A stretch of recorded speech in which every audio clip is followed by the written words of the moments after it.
Hey everyone, Elizabeth here. The last laugh delivers stories that leave you speechless. If you're here for it, hit subscribe and let's go. My name is Maya Rodriguez, and I'm 31 years old. I'm a nurse at Seattle Children's Hospital, working the pediatric ICU. It's demanding work, 12-hour shifts, life or death decisions, parents whose worlds are falling apart. But I love it. I'm good at staying calm under pressure. At least, I thought I was. April 3rd changed everything.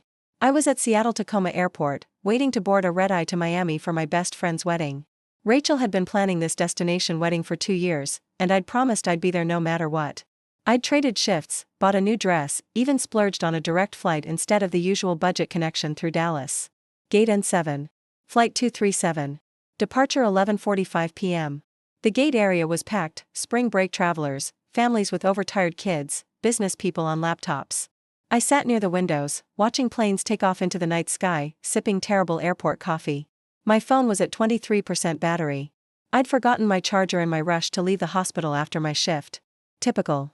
At 11:30 p.m., the gate agent announced pre-boarding. I gathered my things, ready to line up for Zone 3, when my phone buzzed. Unknown number. Text message. I almost ignored it, probably spam. But something made me look. Flight 237 compromised. Do not board. Airline security. I stared at the screen. What kind of prank was this? Around me, passengers were lining up. A mother wrestled a toddler into a stroller. A businessman talked loudly on his phone about quarterly earnings. Everything was normal. I called the number back. It went straight to a generic voicemail. The number you have reached is not available. My heart started to pound. This didn't make sense. If there was a real security threat, the airline would make an announcement. They'd evacuate the gate. They wouldn't send a random text to one passenger. I pulled up the airline's customer service number and called. Thank you for calling United Airlines, this is Derek, how can I help you? Hi, I'm at Gate N7 waiting to board Flight 237 to Miami. I just received a text saying the flight is compromised and I shouldn't board. Is there a security issue? Pause. I'm sorry, can you repeat that? I did. Ma'am, we haven't issued any security alerts for Flight 237. The flight is on schedule for an 11:45 departure. Where did you receive this message? A text. From a number claiming to be airline security. That's not how we communicate security concerns, Derek said, sounding concerned now. That's likely a scam. We recommend you board as normal and report the number to. My phone buzzed again. Another text from the same unknown number. Your father's passed caught up. Boarding puts you on a list. The coffee cup slipped from my hand, splashing across the carpet. My father. Ma'am? Are you still there? Derek's voice sounded far away. Yes, I whispered. Thank you. I'll figure it out. I hung up before he could respond. The gate agent's voice crackled over the speaker, now boarding Zone 1 for Flight 237 to Miami. Zone 1. My father, David Rodriguez, had died 15 years ago. I was 16. Cancer, they said, aggressive, fast-moving. 6 weeks from diagnosis to funeral. But he'd worked for the Department of Defense before he got sick. Something classified. He could never talk about it. My mom always said it was boring computer work, nothing exciting. What if she'd lied? Before we go further, make sure you subscribe to the channel and comment where you're watching from. Zone 2 now boarding. I needed to think. I stepped away from the gate area, ducking into a quiet corner near a closed Hudson News. My hands were shaking as I typed a response to the unknown number. Who is this? What do you know about my father? The response came immediately, friend trying to keep you alive. Do not board that flight. Walk to gate N12. Now. Someone will meet you. This was insane. This had to be a scam, or a prank, or, Zone 3, now boarding for Flight 237. That was my zone. I looked at my boarding pass, then at the line of passengers shuffling toward the jet bridge. Everything looked normal. The gate agents were smiling. People were chatting, checking phones, dragging carry-ons. But my father's past caught up. What did that mean? My nursing training kicked in, assess, don't assume. Gather information before acting. I pulled up my text thread with my mom and typed, quick question, did Dad ever tell you specifics about his DoD work? She responded almost immediately, why? It's midnight there, aren't you boarding? Just curious. Did he? 3 dots appeared, then disappeared. Then appeared again. He couldn't. Classified. Why are you asking about this now? I didn't answer. Instead, I made a decision that might have been the smartest or stupidest thing I'd ever done. I didn't board the flight. As the final boarding call echoed through the gate area, I turned and walked in the opposite direction. Gate N12 was 4 gates down, near the end of the terminal. My phone was at 18% battery now. I felt eyes on me. Paranoia? Or real? Gate N12 was quiet, no flight scheduled until morning. A few passengers slept in chairs, using jackets as blankets. A custodian mopped the floor. And a woman in a navy blazer stood near the windows, looking directly at me. She was maybe 40, with short dark hair and sharp eyes. As I approached, she spoke quietly, "Maya Rodriguez? How do you know my name?" "We don't have time." She glanced past me, scanning the terminal. "Did you board the flight?" "No." "Who are you?" "Someone who worked with your father." She pulled out a badge, so fast I barely glimpsed it, but I caught Department of Homeland Security and a photo. "My name is Agent Lisa Chen. Your father saved my life in 2007. I owe him. That's why I'm here." My knees felt weak. "What's happening?" "Not here. Come with me." "I'm not going anywhere until you tell me what's going on." Agent Chen's jaw tightened. "Fine. 30 seconds. 3 weeks ago, a man named Alexei Volkov was released from federal prison. Russian operative, arms dealer, very dangerous. Your father's testimony put him away in 2009. Volkov made threats before his release. He has a list of people connected to his conviction. Your father's name is on it. Since David is deceased, you became the target." The terminal seemed to tilt.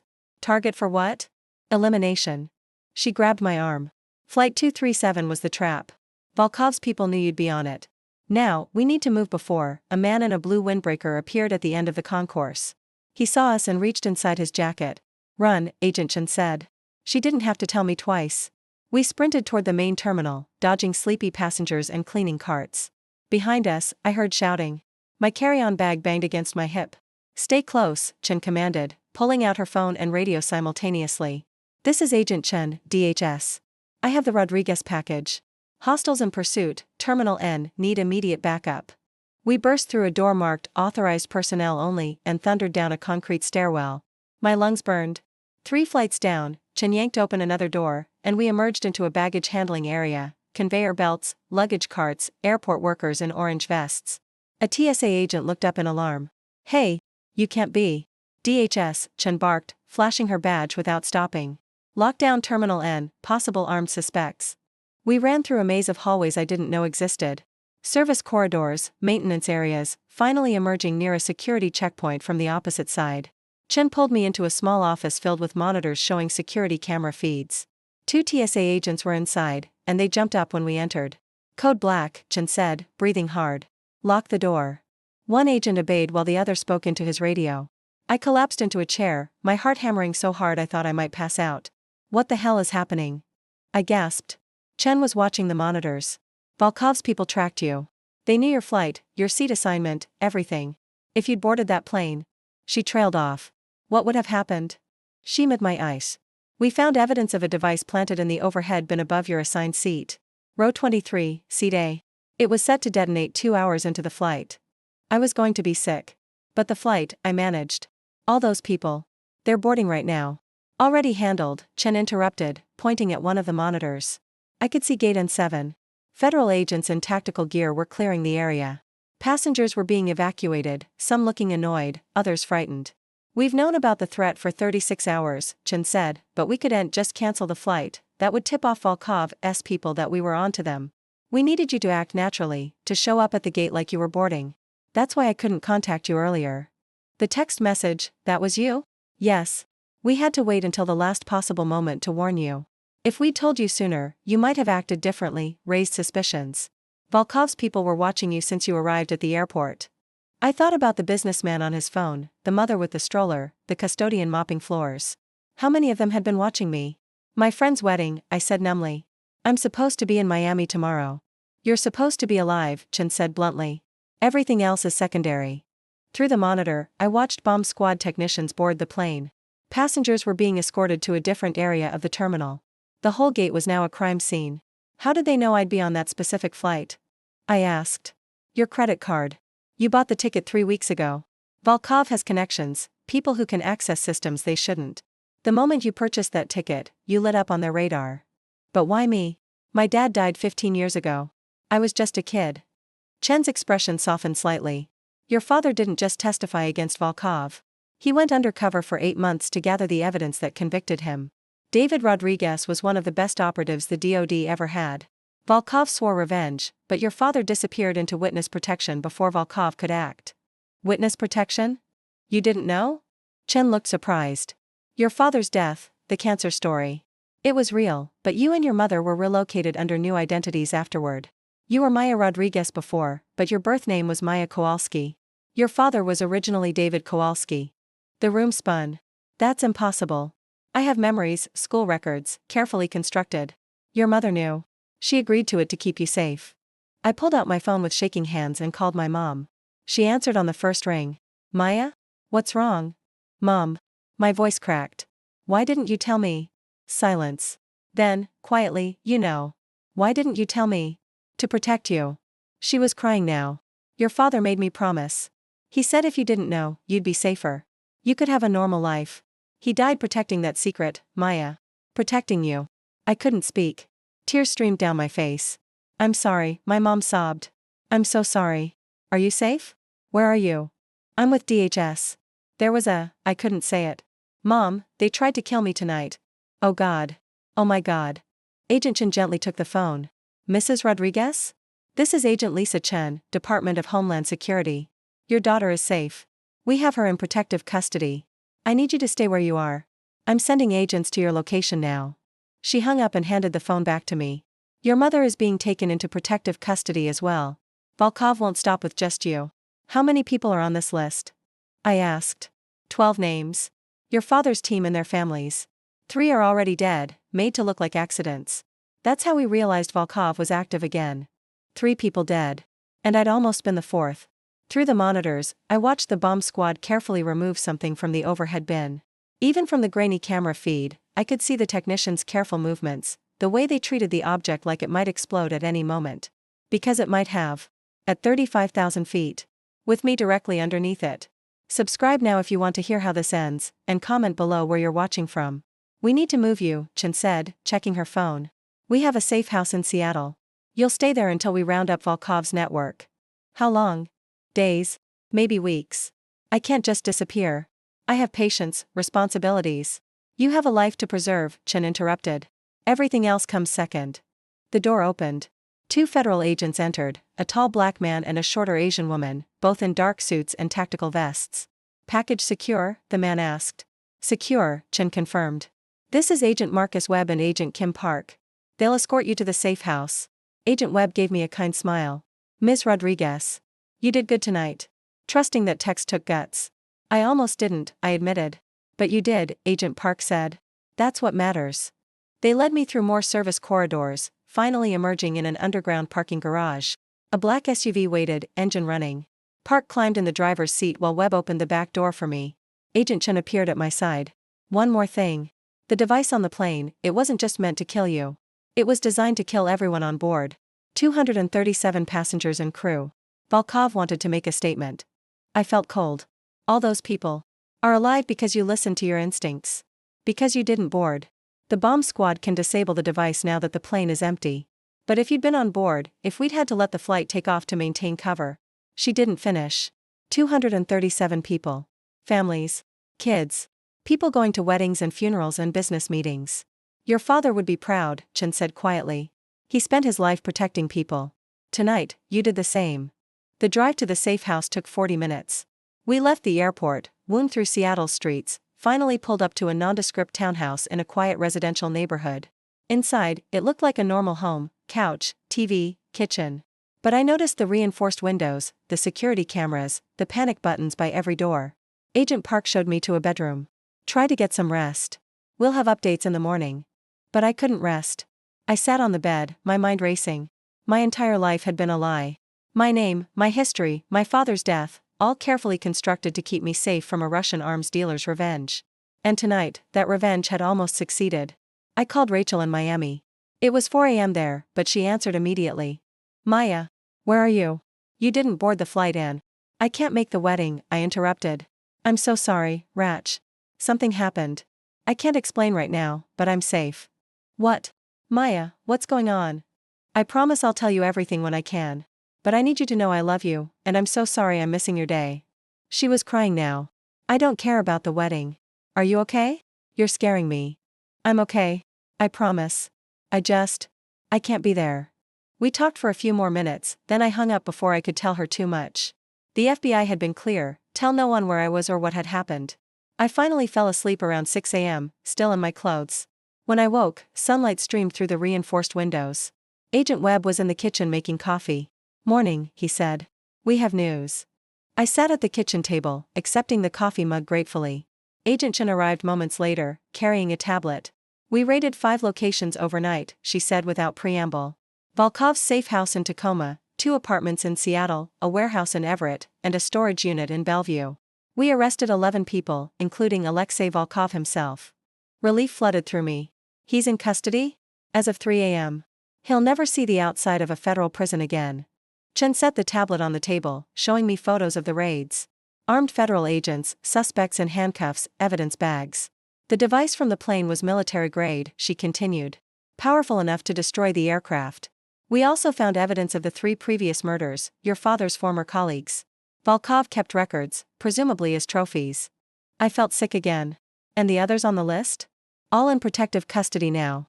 Your mother included. She's at a facility in Portland. Can I see her? Soon. We need to debrief you first, get your full statement. Then yes. I spent the next 6 hours telling my story over and over.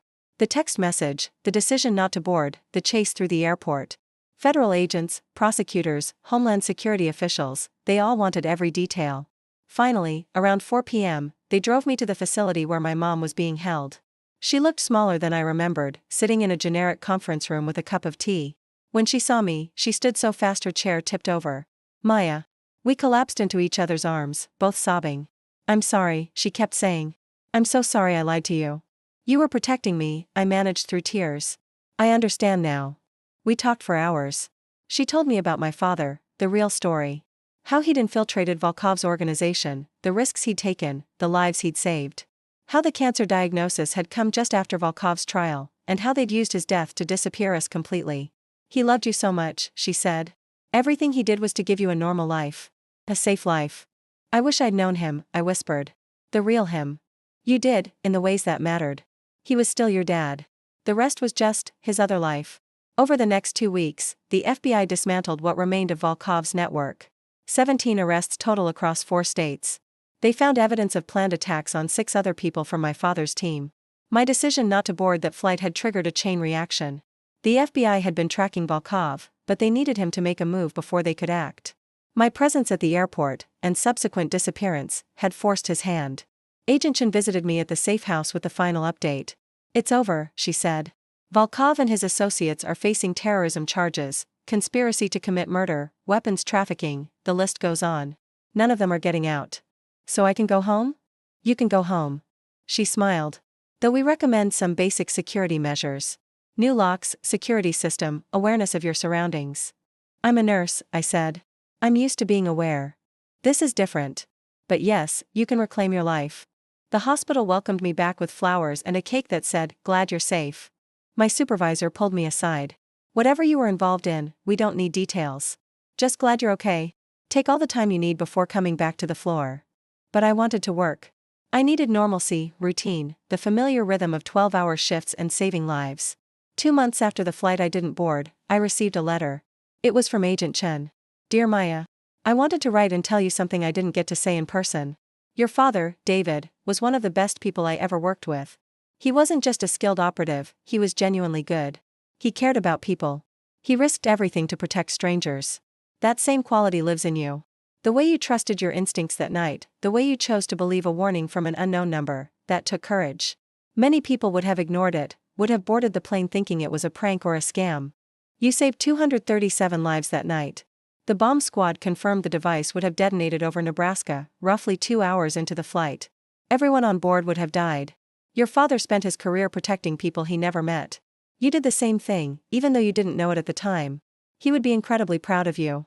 With respect and admiration, Agent Lisa Chen." I kept that letter in my locker at the hospital. On hard days, when I lost a patient or couldn't save someone despite my best efforts, I'd read it and remember, I saved 237 people by trusting my instincts. My mom and I grew closer after everything. She moved to Seattle to be near me, and we had dinner together twice a week. She shared more stories about my father, not just his work, but who he was. His terrible singing voice. His love of crossword puzzles. The way he'd dance with me in the living room when I was little. He would have wanted you to know the truth, she told me one evening. But he also wanted you to be safe. It was an impossible choice. He made the right one, I said. I'm alive because of the decisions he made. 6 months after the incident, I ran into Agent Webb at a coffee shop near the hospital. He was surprised to see me. Ms. Rodriguez. How are you? Good, I said honestly. Really good. How are things with you? Busy. Always busy. He lowered his voice. I shouldn't tell you this, but the Volkov case led to 3 other major busts. We uncovered networks we didn't even know existed. Your father's work, and what happened with you, it had a bigger impact than you realize. I'm just glad it's over. It is. You can finally breathe. And I could. For the first time in months, I felt like my life was truly mine again. I never did make it to Rachel's wedding, but she forgave me once I could finally tell her the full story. We met up for a weekend in Portland, and I showed her the letter from Agent Chen. Your dad was basically Jason Bourne, she said, eyes wide. Yeah. Except he actually cared about being a father too. And you saved a plane full of people by not boarding. By trusting my instincts, I corrected. That's the lesson I carry with me now. When something feels wrong, trust it. When a warning appears, even from an unknown number, even when it seems impossible, listen. I still work at Seattle Children's Hospital. I still save lives in the PICU. But I'm different now. I pay attention to my surroundings. I trust my gut when something feels off. And I never, ever ignore a text message. Last month, I took my first flight since that night. Mom tried to talk me out of it, but I insisted. I couldn't let fear control my life. As I boarded, a different airline, a different route, the gate agent smiled at me. Welcome aboard, Ms. Rodriguez. Thank you, I said. And I meant it. I was thankful to be alive, thankful for Agent Chen's warning, thankful for my father's sacrifice all those years ago. I found my seat, buckled in, and took a deep breath. The plane took off without incident. No mysterious texts. No bombs in overhead bins. Just a normal flight full of normal people going to normal places. But I'll never take normal for granted again. My father spent his life in the shadows, protecting people from threats they'd never know existed. He saved countless lives through his work, and then he saved mine by teaching me, through his choices, to trust my instincts. That text message could have been a scam. The airline said it was. Logic said to ignore it. But something deeper, some instinct I inherited from a father I barely knew, told me to listen. And because I did, 237 people are alive today. They don't know it. They probably think Flight 237 that night was just another delayed flight due to a security scare. They went home, annoyed about the delay, and moved on with their lives. But I know. They're alive because I chose not to board. Because I trusted a warning from a stranger. Because I listened to that voice inside that said, something is wrong. That voice, that instinct, was my father's final gift to me. And it saved not just my life, but hundreds of others. So here's what I learned, what I want you to remember: trust your instincts. When something feels wrong, it probably is. When someone warns you of danger, listen, even if it seems impossible, even if it disrupts your plans, even if everyone else says you're overreacting. Small choices have massive consequences. Choosing not to board that flight saved lives. Choosing to trust a text from an unknown number exposed a terrorist network. You're stronger than you think. You're capable of more than you know. And sometimes, the bravest thing you can do is trust yourself when the whole world is telling you wrong. My father was a hero who saved lives in the shadows. I'm just a nurse who listened to a text message. But that night, that choice made all the difference. If this story moved you, subscribe and tell me in the comments where you're watching from. And the next time your instincts tell you something's wrong, listen. It might just save your life, or the lives of 237 strangers on a plane.